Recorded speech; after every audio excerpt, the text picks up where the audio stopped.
Hi, Andrew. Hi, Maria.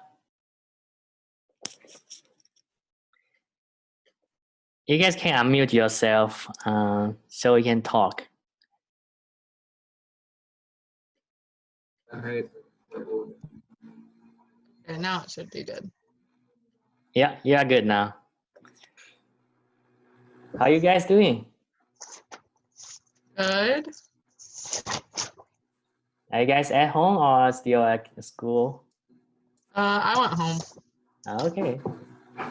I'm still at the school for a little bit. Okay. And Andrew, are you planning going home? Yeah, I'm going home around like 3. So. Oh, okay, I see. All right. So yeah, looks like it's just 2 of you here. The rest of the class may be traveling or packing stuff at this moment. So we'll get started and then they can catch up later. I will make this video available for them later, okay? So let me pull up the PowerPoint screen here to share with you guys. Share screen. This one here.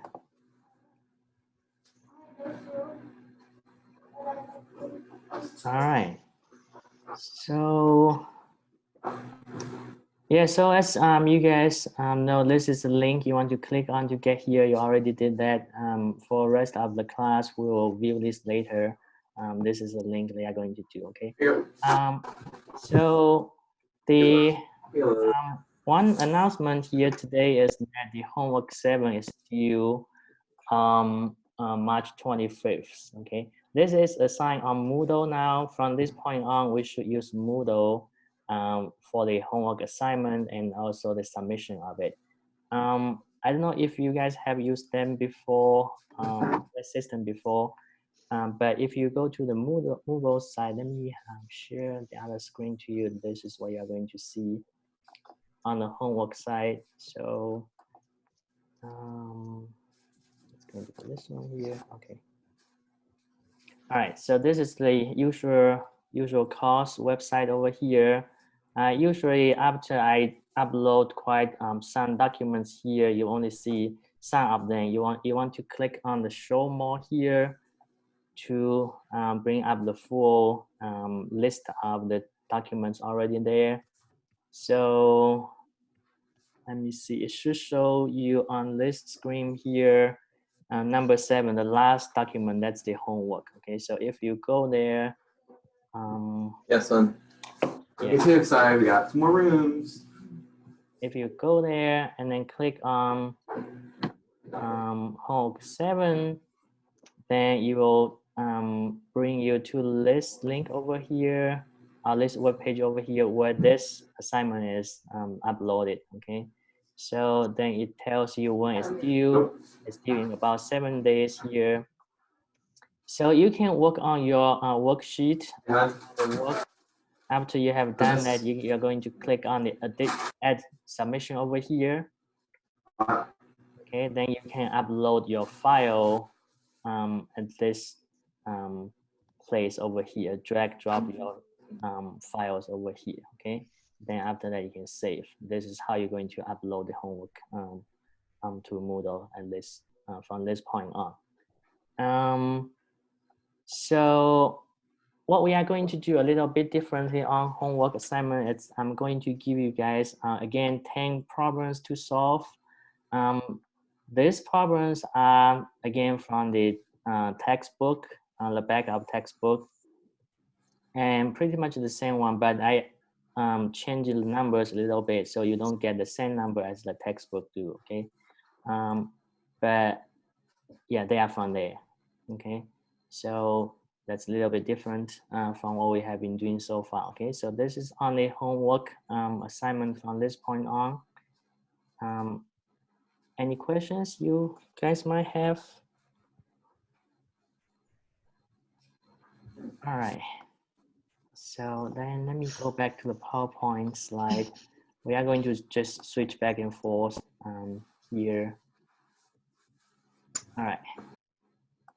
So So some of you guys may have used this app called Cam Scanner to scan your worksheets. I saw some of you guys did that on the exam 2 submission. So you can use this one from now on.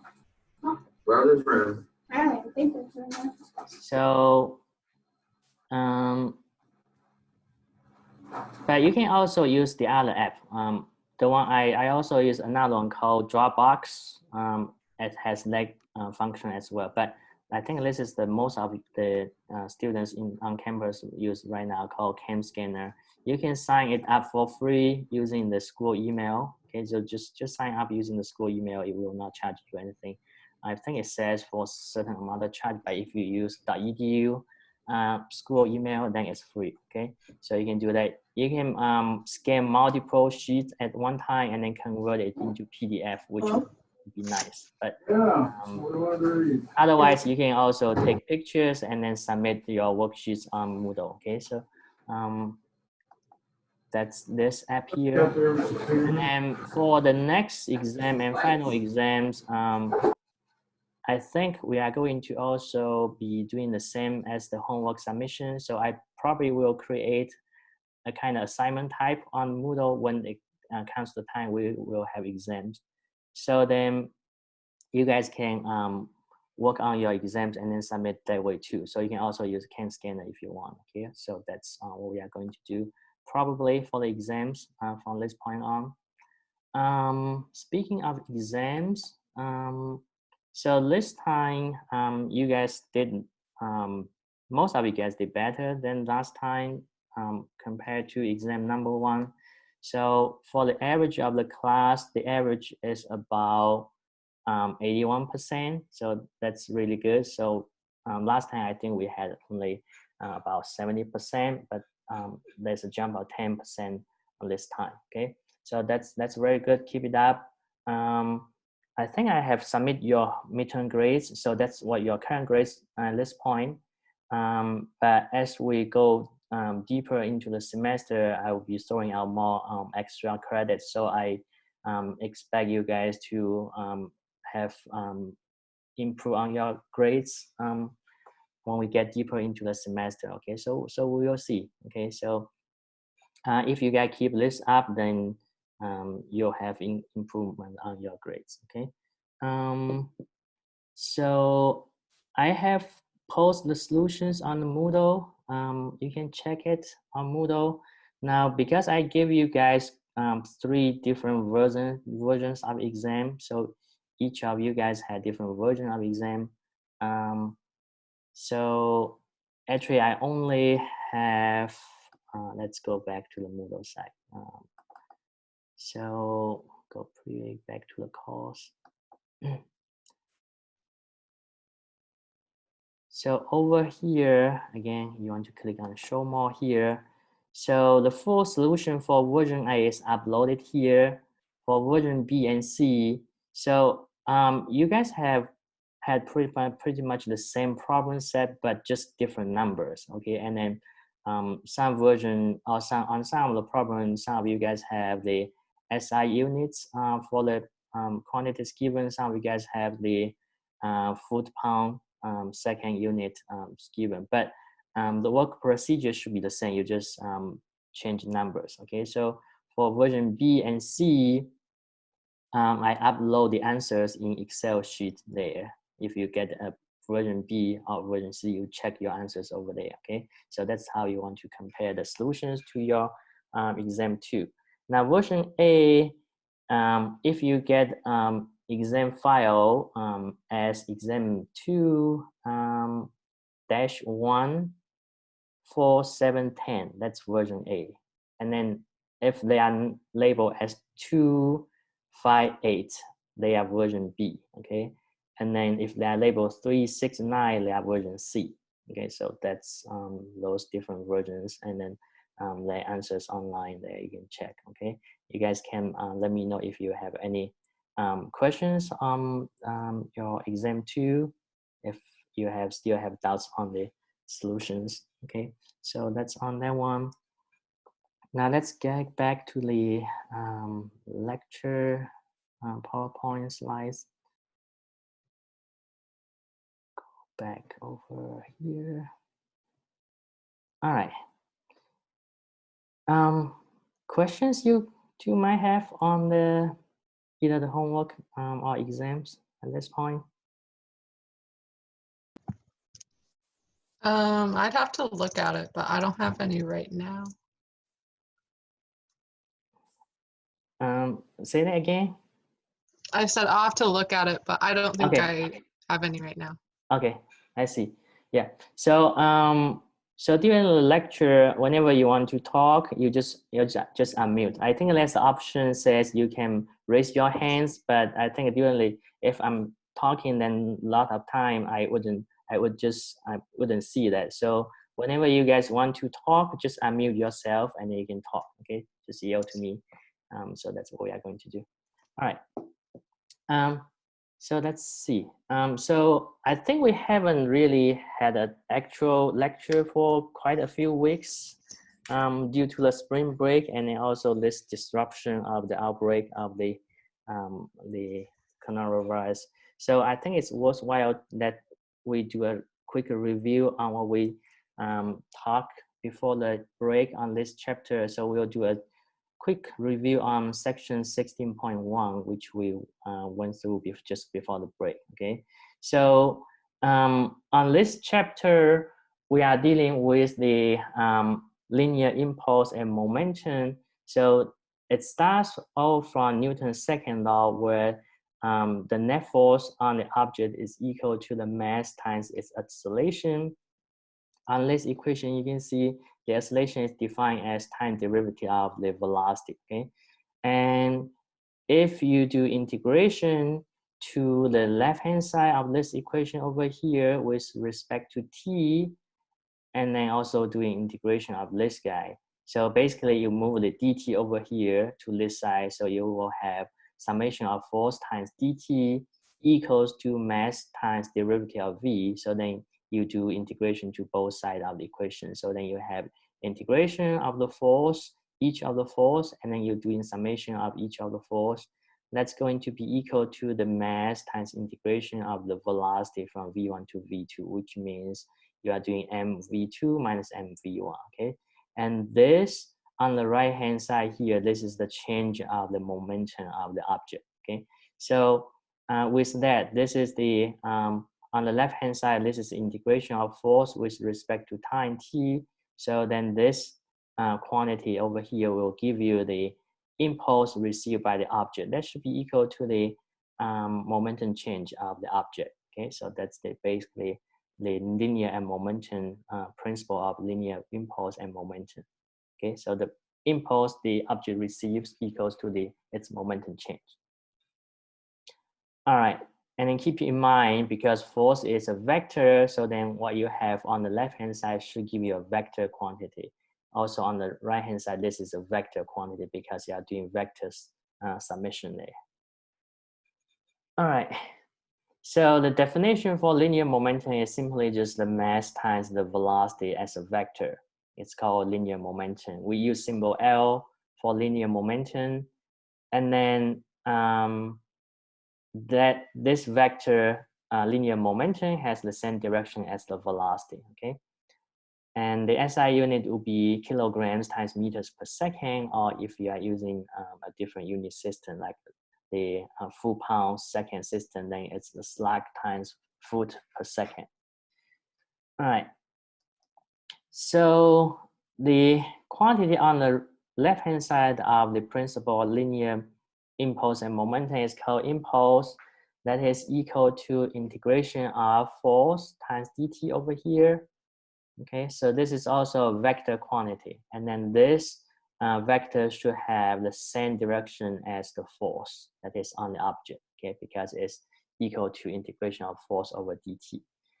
Again, the units would be either newtons times per second because force is in newtons, and then time will be in second. And then if you are using the foot pound second system, then it will be pound times seconds. Okay. Now, when we are doing integration of a vector, Okay, so if you have force versus t, the plot of force versus t, then the integration of it gives you the area underneath the curve. Okay, so if you are given in a problem like you have a plot of f versus t, then you can do that way. Okay, you can calculate the area underneath it. Okay, sometimes you could have some regular shape of areas, say a rectangle or square, or maybe a triangle. So then it's easier to calculate momentum in that way instead of doing integration. Okay, so impulse can be calculated by calculating the areas underneath the force versus time curve. Okay, so with that, so this is then the impulse. This term over here is the impulse, and then this is the initial momentum. So you kind of rearrange the equation for principle of linear impulse and momentum. You get this one. So initial momentum plus the impulse the object received should give you the final momentum of the object. Okay, so this is the then the another form of the principle of linear momentum and impulse and momentum. Okay, and then this is the diagram expression of that. So this is the initial momentum by diagram plus the impulse received to the object, then it gives you the final momentum. Okay, that's the diagram there. All right, so now because impulse and momentum, they are both vectors, and when you write out the equation of the principle of impulse and linear momentum, so then you can actually just look at this scalar equations. That means you can look at the x components, y component, and z components. Okay, so you can resolve them into the x component, y component, and z component. So principle of impulse and momentum will apply in the x direction, and then y direction and z direction. Okay, so you can actually have three equations there. Once you get these three components, then you can go back to the overall magnitude and direction. Okay, so if you know their components. All right, I think that's what we had for just before the break. Okay, so today we are going to continue looking at the principle of linear impulse and momentum, but we'll be looking at not a single object here. In this case, we'll be looking at a system of multiple objects. Okay, so we'll again start as we usually do. We'll do the reading quiz. Okay, so let's go to the reading quiz. All right, and then you guys can work on the reading quiz here. And then let me see. I think when you are doing this, we can actually. Okay, let me go back over here. So to send me your response, you can choose the chat option here. Let me see. So if you are on a laptop, you go to the top of the screen of Zoom here, click on More. To the right end here, click on the More options. Then the first one pop up should be the chat. Okay, and then on the mobile end, it's on the bottom right corner. There's this More here, and then you can click on Chat. Okay. Then you can submit. I sent one. Let me see. I haven't clicked on the chat myself. Yeah. Did you get it? Okay. Yeah, I got yours. So then I can see your chat. We can actually chat during the lecture by doing this way too. But I think it's easier to just unmute and then say something. Yeah. But I think when we are going to, if we are going to do a quiz here, like the reading quiz later on for extra bonus, then when you open this chat panel, you can either send to everyone or you can just send to me or someone. So you want to pick me and then send me your answer if we are really doing the reading quiz. Okay, but for right now, you can just send to everyone. That's fine. Okay.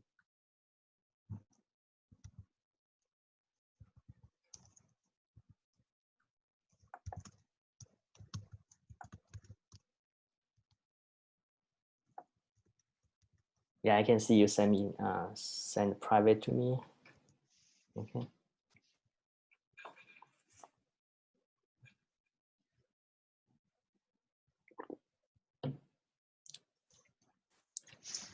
All right. I see. So both of you guys says B and A. Okay, we can take a look here. So the first one here, it says the internal impulse acting on a system of particles should always sum to 0. Okay, so both of you guys had B, and that's right, because internal forces, they come in pairs. Each pair will cancel out at the end, so then we will sum to 0. Okay, so that's the right one. The second one here says if an impulse momentum analysis is considered during the very short time of interaction, as shown in the picture, weight is considered as, both of you guys is A, but actually it should be C. Okay, it should be C because it happens at a very short time of period, and then comparing to the impact force that is on the ball, the weight actually is very small. Okay, so then we consider it as a non-impulse force. Okay, so that C should be the correct answer. Okay, so I thought I read it in the book and I think it said A, yeah, but I don't know. yeah, I think it's somehow, yeah, we should consider it as non-impulsive force, but it's correct if you think it has some certain amount of the impact on the object, because it does, but it's very small. So most of the time we'll just ignore it. Okay, the impact Oh, by the okay. weight. Yeah. So yeah, technically it That should makes be sense. considered, but it's very small. So most of the time we just ignore it. Okay, it wouldn't make a big impact on the object. Okay.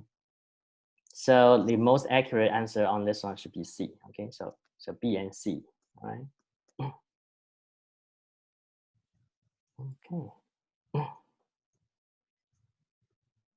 So so we'll get started with the lecture here, or actually looking at this section here. So to start with, I think let's bring on the concept of center of mass. Okay, so a lot of times when you have a bunch of particles, they are interacting together, you can treat them as one system. Okay, so then on the one system here, then you can actually treat one system overall as one object. So then we are kind of imagine that all the impact the system of the object will be receiving will be on this point called center of mass. Okay, so this is actually a kind of fictitious concept. It's not a real one, but we'll consider that way. Okay, so then if we treat that way, we can treat the several particles as one object. Then we can say the force is all on the center of mass, and then we can look at the aggregate velocity at the center of mass. Okay, so I think we learned this in physics. So then you can use the position vector for the whole system called the RG, where will be the you can use that to describe the motion of the center of mass for the whole system. And then you can use the V sub G, the center of mass velocity. Okay, and then if you want to describe the acceleration, you can do A sub G. Okay, so you treat them as one system, and then you are assuming that all the forces is on the center of mass. Okay, this fictitious location of the system. So if you have a system of several objects here, as shown in the figure here, there's this several balls, some big ones, some small ones. If you treat them as one system, then there might be interactions between two of the objects or more of them. So there will be internal forces, and then there might be external forces as a whole. So as the figure indicates here, the small f sub I is the internal forces one of the object. Okay, so small f is the internal force, and then capital F is the external force. Okay, on the objects. So there might be something from outside of the system acting on this object. All right, but internal forces, they come in pairs. So for example, if the one on the center here is interacting, say, with this guy here. So then this guy exert an F sub I on this guy, but then this guy will exert a force on this one in the opposite direction with the same material. So those two will cancel out, okay? So all the internal forces will cancel out, so the internal forces should sum to 0. So the only thing that will make effect to the whole system then will be coming from any of the external forces F sub I, for example, at this guy. Okay, so there might be more of them, so then you can sum them all over summation of F sub I. So that means summation of all the external forces, all right? So then impact time delta T here, you do integration of that. That gives you the impulse given by each of these external forces to the system, all right? Then impulse received, okay, plus the initial momentum of the system. So for the initial momentum of the system, you sum the momentums from each of the object up, okay? So that gives you the final momentum of the system, all right? So this is pretty much the same principle of momentum and impulse as we checked in the previous section, but now you have multiple objects, so you are doing summation through each of the objects here, okay? So pretty much the same thing, but we just extend this concept to multiple objects here, all right? All right.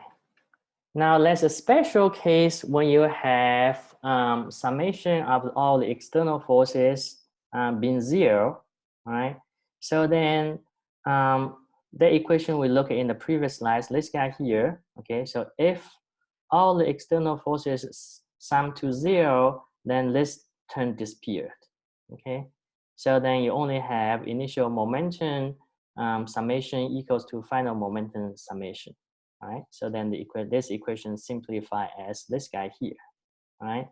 So when that happens, when all the external impulses sum to 0, or all the external forces sum to 0, then we have conservation of linear momentum applied to the system, okay? So this happens when we have either we have a collision or we have interaction among two or more than two objects, okay? All right. So let's look at a quiz here. Okay, so in this case, we have two objects in the system. So there's a bullet here. This guy over here. Bring my mouse over here. So this guy here is a bullet, and then this block resting over here. So the bullet will strike into the block, so then the collision happens or the interaction happens. Okay, so the bullet will be embedded in the block. It's asking you what would be the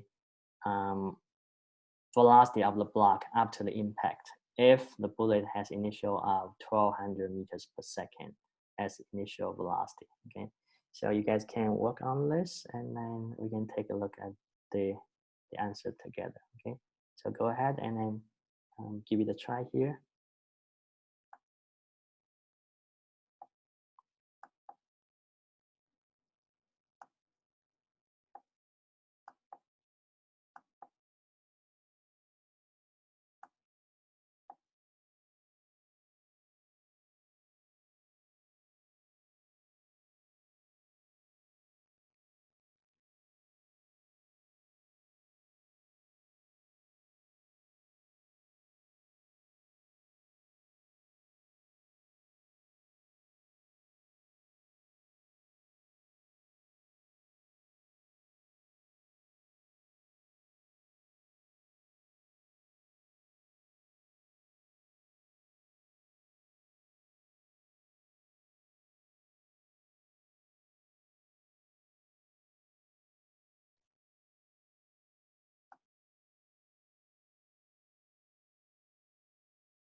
Did you want us to send it in the chat?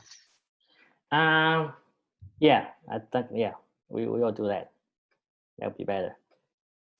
And I think I see your submissions already. Okay, so let's take a look here. Let me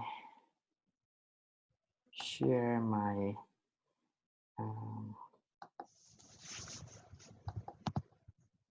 worksheet over here.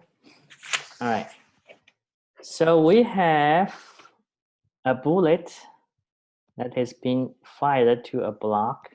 Okay, so this guy has 20 grams of mass, and then the block has 300 grams of mass. This guy has initial 1200 meters per second. After the impact, they stay together, so they will share the same final velocity. Okay, so then we are looking for that final velocity. This guy initially, the block initially is at rest, so v of 2 initial will be 0. Let me call this v1. This is m1. This guy's m2. Okay, so upon the impact, there's force by the block on the bullet, there's force on the bullet by block. So we can see that this is a pair of action and reaction force or internal forces, so they will cancel out. Okay, so then we will just apply the summation of MIVI initial is going to be equal to summation of MI or M final V final. Okay, so the mass wouldn't change, but that's fine. We'll just use the notation. So initial momentum for the system of the bullet and block together will be 20 grams times the 1200. Okay, and then plus for the block will be 300 times 0. That goes to 0. Okay, and then it will be equal to, at the end, they will share the same velocity. So you can combine their masses together. So 20 plus 300, okay, times V.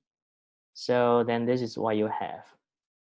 It's going to be 24,000 on this side equals to 320 times V. So then you divide both sides by 320, okay? So it looks like it's going to be 75. Okay, so this gives you 75 meters per second for the final velocity together. Okay, instead of 80. I think when you guys got 80 because you didn't combine, you didn't consider the mass of the bullet. Okay, so that's probably where it went wrong on your side. Okay, so you should add the two together. Okay, so this is this one. By the way, can you guys see the worksheet here? Okay. Yeah. Yeah, I tried to use a board the other day, but it didn't work out well. So I thought this might be might work just well. Okay. So the external forces on that one sum to 0? The external forces here. So what happens here? If this is a smooth surface over here, then there's no external forces on the system. If you consider normal force and weight will cancel out, okay? So there will be 0 normal for external force on the system. Even though if there's friction force on the block over here, the friction force compared to the impact the block received from the bullet is very small. So most of the time we can ignore that, okay? So even though there's friction force, we can still ignore that, okay? So it doesn't really matter here.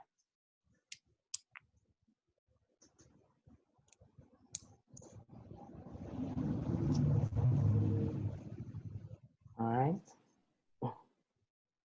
So let's go back to the PowerPoint here.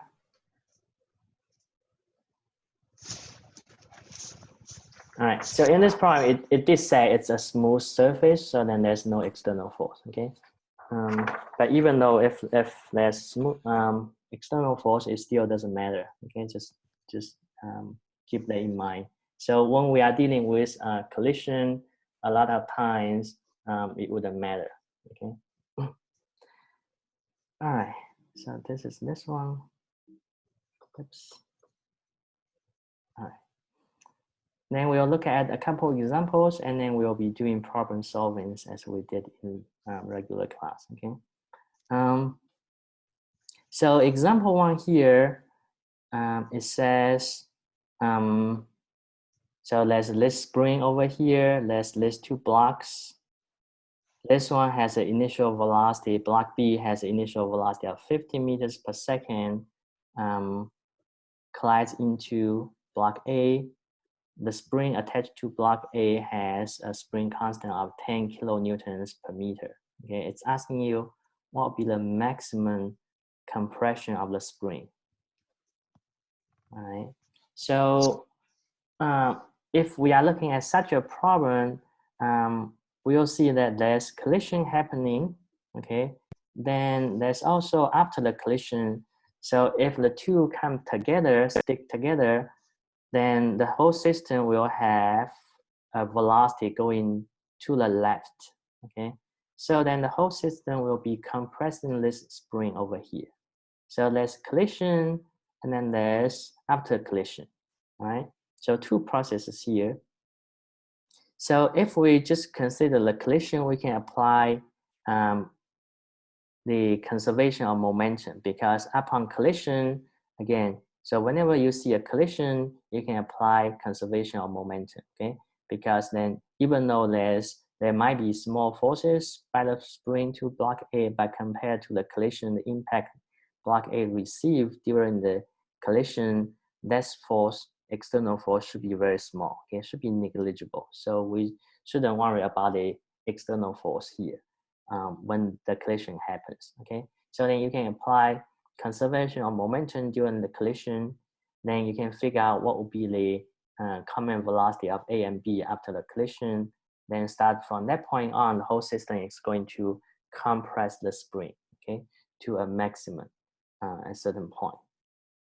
All right, so this is what we are going to do. Let's move on. So upon the collision, you are going to apply conservation of linear momentum here, one in blue here. And then after the collision, you are going to apply energy conservation, because after the collision, then the force will be just by the spring on the whole system. The spring gives you a conservative force, okay? So then you can apply energy conservation there. All right, so 2 processes here. Let's look at the solution here together. So conservation of linear momentum, then that applies to the collision. So summation of MI, VI, that means you are doing MA, VA plus MB, VB, okay? Because VB is 0, so then you only have MI times VI here, okay? So MI times VI, you take to the right to be positive, so then B will have negative 15 as the velocity, initial velocity, plus the second term, MB times VB will be 0, okay? And then that should equal to, after the collision, the 2 stick together. So then you'll add the 2 masses up, 15 plus 10 times VI. V, that's the velocity. I is just the direction and the unit vector, okay? So this is just unit vector here. So then it will, all right.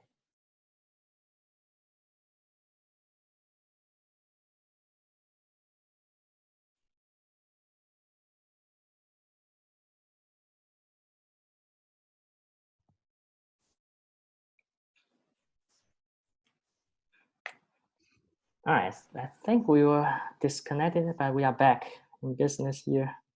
All right, so let's go back to the PowerPoint slide here. Yeah, I thought we have upgraded our license to the Pro license, which means we will not be disconnected after 40 minutes. But somehow this interruption happens about at 40 minutes. So we will see about that. But anyway, we are back here. So when you apply conservation of linear momentum, you get final velocity to be -6 meters per second. That means the whole system is moving to the left, okay? So the magnitude is still 6, but it's just moving to the left. Now after that, we can apply conservation of energy because the force, external force, is the spring force, which is conservative force. So you can apply conservation of energy, which means T1 plus V1 equals to T2 plus V2. T1 is the kinetic energy, V1 is the potential energy, okay?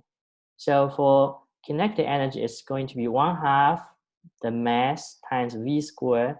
So the mass, because we are looking at the system of the two, so we add the two masses up, 15 plus 10 times V squared.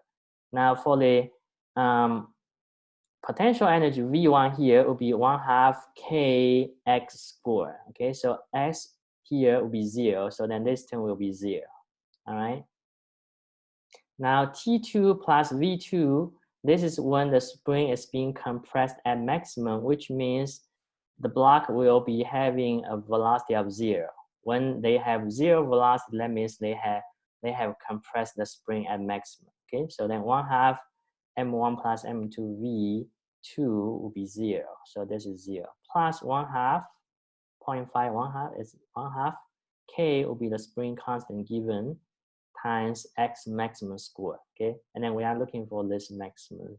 So from here, you solve for that, it gives you the maximum to be 0.3 meters. Okay, so this is example 1.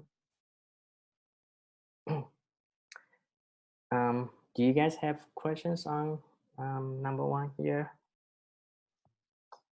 Where did the 10,000 come from? It's the spring constant. Okay. I think it's in the previous slide. Yeah, it's the 10K. K equals to 10K here, so that's the 10,000. Yeah. Okay. All right. So that's the first one. Now let's take a look at the second one here. Okay. So this one says, so 2 rail cars with masses of 20 capital MG, that means mega, okay, megagrams, which is 20,000 kilograms, and 15 megagram, 15,000 kilogram, and velocities as shown in the figure here. So A car has 3 meters per second to the right, B car has 1.5 meters per second to the left. Okay, so they will collide at some point. So it says find the speed of the car A after the collision if cars collide and rebound such that B moves to the right. Okay, so after the collision, B goes to the right. So that means it goes in the opposite direction as it starts. Okay, so to the right here. So that means the final velocity of B is given. So it says also find the average impulse force between the cars if collision takes place 0.5 seconds. Okay, so we are given initial velocities of the two. We have been given final velocity of one of them. We should be able to solve for the final velocity of the other one, which means car A. Okay, so we can apply conservation of linear momentum because when the two collide, all external forces, the impact from external forces can be ignored. So you can apply conservation of linear momentum. So by doing that, you can find the speed of A after collision. Then with that, you can either calculate impulse received by car A or impulse received by car B to calculate the impulsive force received because it gives you the time 0.5. Okay, so that's the what we are going to do. So we can take a look at the solutions here. So because the collision happens just in one dimension, so then we can take just look at the x direction, the horizontal direction over here. Okay, so MAVA1, that means initial, MBVB1, that means initial, equal to MAVA2 final plus MBVB2, that means final. Okay, so that's the conservation of linear momentum. Now, this one is 20 kilograms times 3. We pick to the right to be positive, so then A will have positive 3, B will have minus 1.5 as initial velocity, okay? So momentum of A plus momentum of B should be equal to momentum of A final plus momentum of B final, okay? It tells us final velocity for B will be 2, okay, to the right, so positive there. So then you can solve for VA final. So final velocity of VA will be positive 0.375. That means VA will be going to the right as well, okay? That's what happens after the collision here.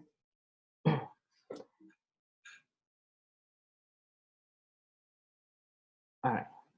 Now, for the impulsive force by either car A or car B, you can just look at car A or car B individually, okay? Because now you have the initial and final velocities of either of the car. So then you can just look at one of them, okay? So if you look at car A, so then initial momentum of car A, MAVA, plus the impulse received by the impulsive force F, okay? So indicate that the force will be F. So there's this integral.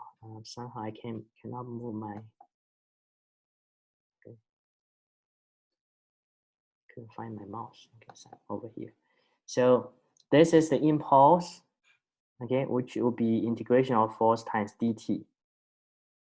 That equals the final momentum, okay? So initial, final, then you can solve for this guy.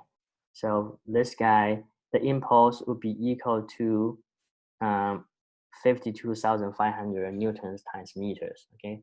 By looking at the numbers here.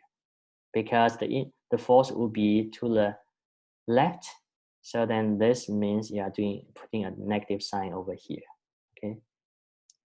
So this is why where this is negative over here, it says positive, but why it becomes negative, that's because the force will be in the negative direction, okay?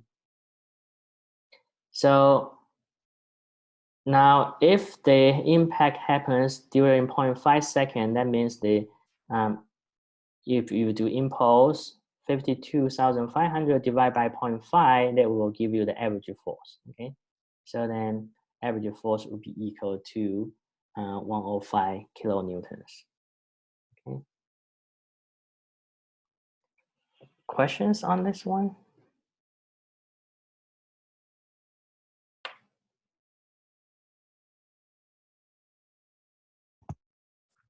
What is the, how do we know it's a half a second? It tells you in the problem, it says it happens half a second, yeah, so. All right.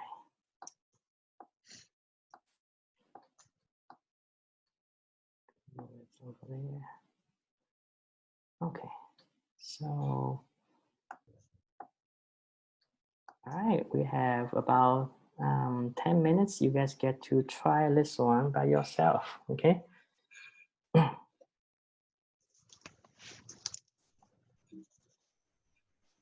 So you can go ahead and give it a try, okay? So, and then if you finish earlier, we can take a look at your solution, okay? If not, then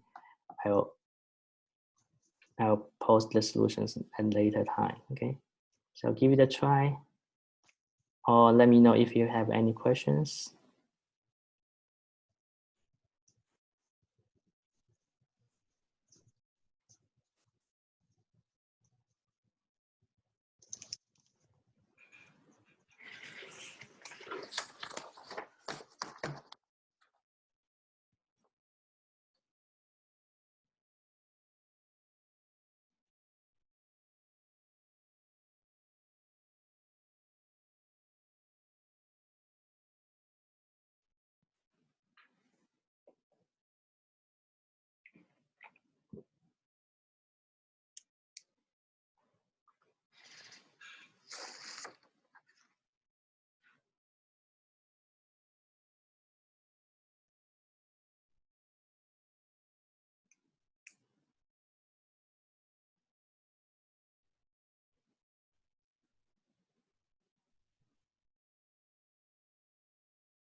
All right. So when do you guys think is the maximum compression happens?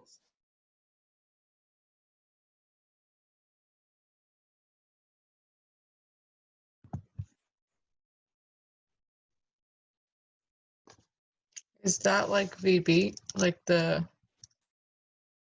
final? What is that? Yeah, when does the maximum compression of the spring happens? I got 13. 13. Okay, doesn't look like. So when the maximum compressions of the spring happens here, the two cars will have the same velocity. Okay, so that's when the maximum compression happens. So think about if B is coming, so that B will have velocity reduced, right? At one moment, it's going to be reduced to be 0. But in that case, A will still have velocity to the right, okay? So relatively, they still are coming towards each other. So when the two, if they have the same velocity, then they don't come towards each other, right? So that's when the maximum compression will happen. So that's the key here. So that tells you the two will share the same velocity when the maximum compression happens. Okay. Yeah, I think I'm hearing something noise over here. Do you guys hear that in the background? Okay, that's fine.